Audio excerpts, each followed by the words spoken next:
অজানা কেউ। বর্তমান ক্লাস 9-এ পড়ছি। ফিরে যাওয়া যাক কিছু বছর আগে। সময় 2021। করোনায় আক্রান্ত সারা পৃথিবী। তবুও স্কুল খোলা হলো। প্রচুর নিরাপত্তা ও সতর্কতার সাথে ক্লাস চলছে। মাত্র 3 মাস ক্লাস হয়। পরীক্ষা হলো। ক্লাস 7-এ উঠলাম। নতুন পরিবেশ, সবাই অপরিচিত। কোনো ফ্রেন্ড হয়নি তখনও। একা একাই থাকতাম। ধীরে ধীরে পরিচিত হতে থাকি। স্কুলে যাই, বাসায় আসি, এইটুকুই কাজ। তখনও করোনার প্রকোপ কমেনি। প্রতিদিন স্কুলে যেতাম, ক্লাস করতাম। তখন হঠাৎ একজনকে ভালো লেগে যায়। এটাকে ভালো লাগা বললে ভুল হবে। বলতে গেলে এক কথায় ভালোবেসে ফেলি। যেহেতু করোনা ছিল তাই সবাই মাস্ক পরে আসতো। আমি তার ফেস না দেখেই তার প্রেমে পড়ে যাই। তার চোখে চাহনি, তার মায়াবী কণ্ঠ, তার মেধা সবই আমায় মুগ্ধ করে। বিশেষ করে তার রাগী চোখ আমায় পাগল করে দিত। যেহেতু আমার কোনো ফ্রেন্ড হয়নি তখনও, তাই কাউকে বলার সাহস হয়নি। আর আমার এতটাও সাহস ছিল না যে সরাসরি তাকে গিয়ে বলে দেব।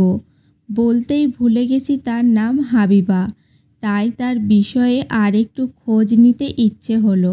একজনকে ভালো লাগলেই তো আর হবে না, দেখতে হবে তাকেও কেউ ভালোবাসে কি না, বা সে কাউকে ভালোবাসে কি না।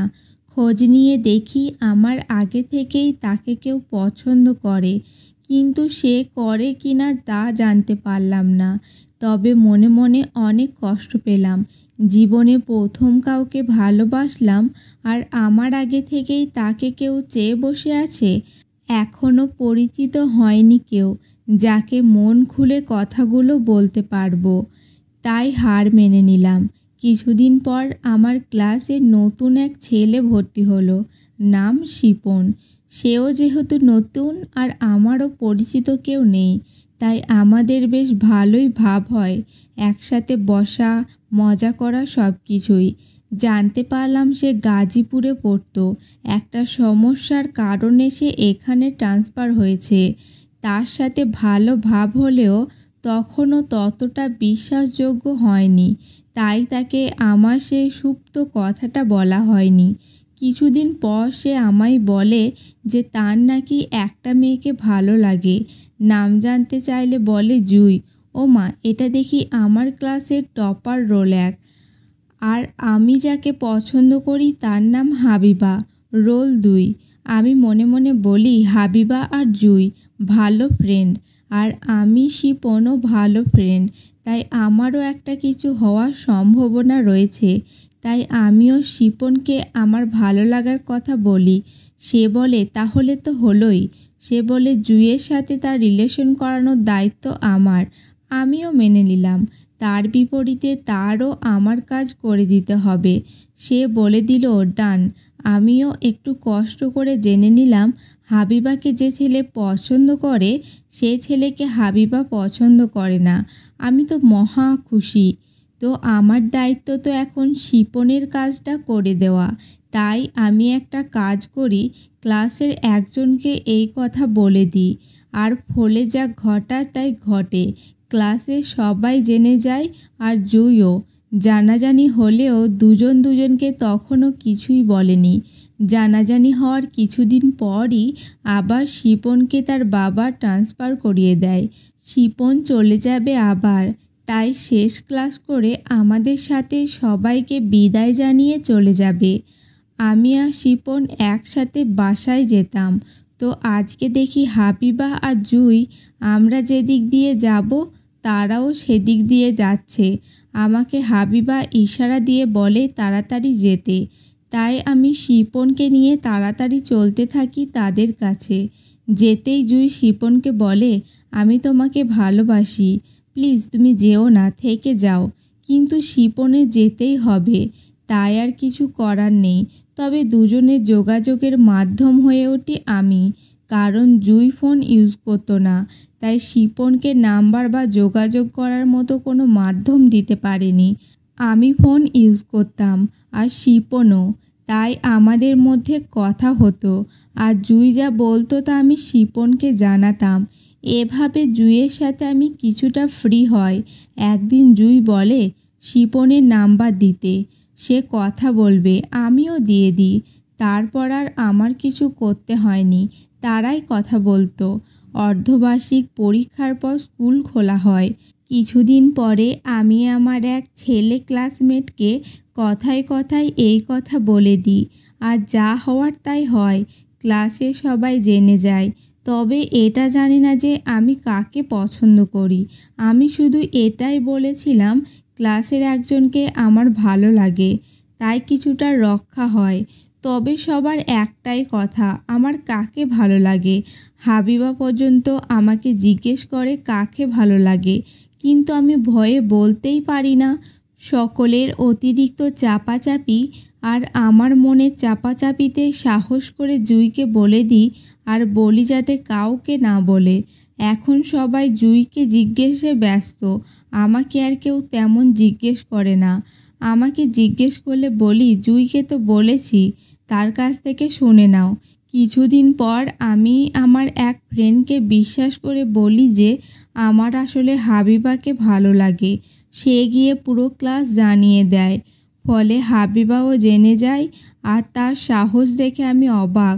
সে আমাকে আড়ালে নিয়ে গিয়ে সোজাসুজি জিজ্ঞেস করে বসে, তুমি নাকি আমায় পছন্দ করো? আমি ভয়ে ভয়ে বললি হ্যাঁ। হাবিবা বলে টাইম পাস করবে নাকি রিয়েলি? আমি বলি রিয়েলি। হাবিবা বলে দেখো, আমি আমার বাবাকে কথা দিয়েছি কখনো রিলেশন করব না। তুমি চাইলে আমাকে বিয়ে করতে হবে। তুমি হয়তো ভাবছো আমি এত ছোট হয়েও কেন এত দূর যাচ্ছি। এর কারণ হলো আমি আমার বাবাকে কথা দিয়েছি, আমি তা ফেলতে পারবো না। আমি শুধু শুনছিলাম এতক্ষণ। আমি অনেক খুশি ছিলাম, কারণটা আমি জানি না। আমি বলি আমি সর্বোচ্চ চেষ্টা করব, আর জন্ম মৃত্যু বিয়ে এগুলো তো আল্লাহর হাতে। সে বলে আমি জানি, তবে তোমাকেও তো চেষ্টা করতে হবে। আর আমার বাবা সরকারি চাকরি ছাড়া বিয়ে দেবেন না, তাই তোমাকে ভালোভাবে লেখাপড়া করতে হবে। আমি বললাম আচ্ছা ঠিক আছে, অপেক্ষা করবে তো আমার জন্য? সে বলে করব। কিছুদিন পর বার্ষিক পরীক্ষা দিয়ে ক্লাস 8-এ উঠলাম। স্কুলের মাঠে বার্ষিক ক্রীড়া প্রতিযোগিতার প্র্যাকটিস চলছে। আমরা সবাই ক্লাসে বসে আছি। হাবিবাও ছিল তখনই। ফ্রেন্ডরা খ্যাপানো শুরু করে।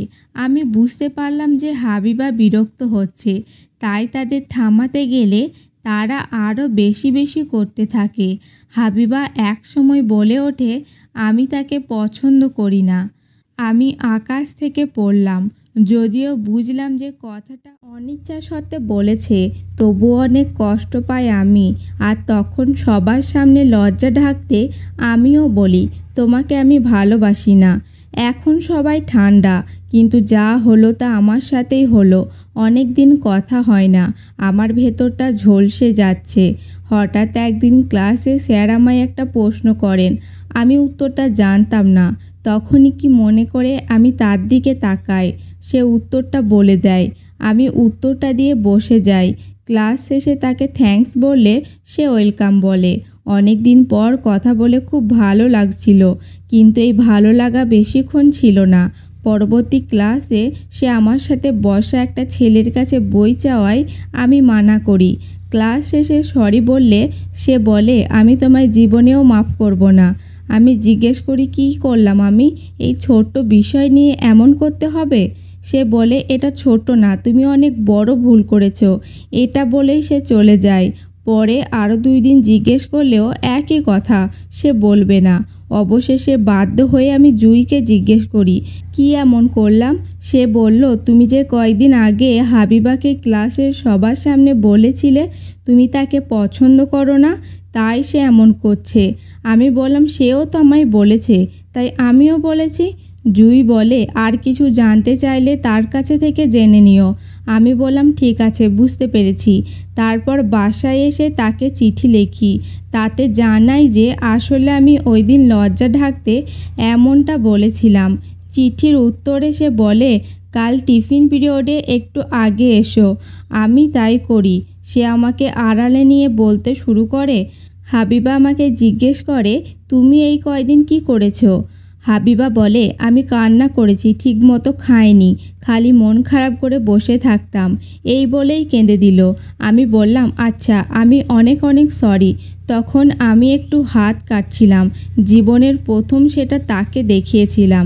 হাবিবা বলে, তোমাকে আমি মাফ করব না। যেদিন তোমার ঘরের বউ করে নিয়ে যাবে সেদিন তোমাকে আমি মাফ করব। তখনই বড় ক্লাসের ছেলেরা চলে আসে, আমরা তাই ক্লাসে চলে আসি। ভালোভাবে চলতে থাকে দিনকাল। আমি তাকে বলি সে যেন পর্দা করে চলে। সেও কিছুদিন পর থেকে পর্দা করা শুরু করে। আজ 1 বছর আমি তার মুখ দেখিনি। পর্দা করার পর থেকে সে আমার সাথে আর কথা বলেনি। তার একটাই কথা, সে আমার সাথে রিলেশনে যাবে না। যেটা বলেছে সেটাই। আমি বলি যে মানলাম, আমি তবে কথা বলতে কি সমস্যা? সে বলে পারবো না, তাই আমিও জোর করিনি। অনেক দিন যাবৎ কথা হয় না আমাদের। এর মাঝেই আবার এক ঝামেলা। ক্লাস 7-এর এক মেয়ে বলে সে নাকি আমায় ভালোবাসে। আমিও না করার পরও তাদের ক্লাসের ছেলে মেয়েদের দিয়ে আমায় খ্যাপানো শুরু করে। আর এটা হাবিবা জেনে আমায় ভুল বোঝে। আর একটা কথা, আমার একটা বেস্ট ফ্রেন্ড আছে, ইকরামুল। সে আমাদের ক্লাসেই একই মেয়েকে পছন্দ করে। তাকে সেটা করতে গিয়ে সেখানেও হাবিবা আমায় ভুল বোঝে। সে মনে করে আমি তাকে রেখেও 2টা রিলেশন করি।